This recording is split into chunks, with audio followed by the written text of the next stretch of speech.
না না, আমি কিন্তু আমাদের দেশের খুব কাছাকাছি আছি। জি আপা, খুব শুনে শান্তি লাগলো আপা। আমি অত অত দূরে নাই, আমি খুব কাছাকাছি আছি। জি আপা। আমি চট করে ঢুকে পড়তে পারি। দেখেন, গতকালকে আপার একটি ভিডিও কল ভাইরাল হয়েছে, আপনারা দেখছেন যে তিনি যে কোনো মুহূর্তে দেশে আসবেন।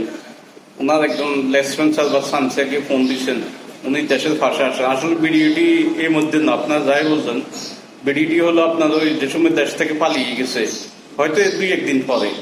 এখন ভিডিও মানে এই কলটি দিয়ে মানুষকে একটা বিভ্রান্তি করতেছে, আর তার ওই সাঙ্গভাঙ্গ সন্ত্রাসী খুনিদেরকে মানে উজ্জীবিত করতেছে যেন ওদের মন না ভাঙ্গে। আসলে আপনার হতাশ হওয়ার কোনো কারণ আমি দেখছি না।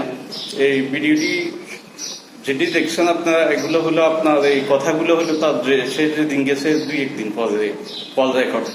কারণ না হলে সে কিভাবে, দেখেন কথাটা কিভাবে বলে যে আমি ফাঁসের দেশে আছি। কেন, এখন তো সবাই, সারা বিশ্বের সবাই জানে এই যে পালিয়ে ভারতে আছে, সেটা জান না সবাই।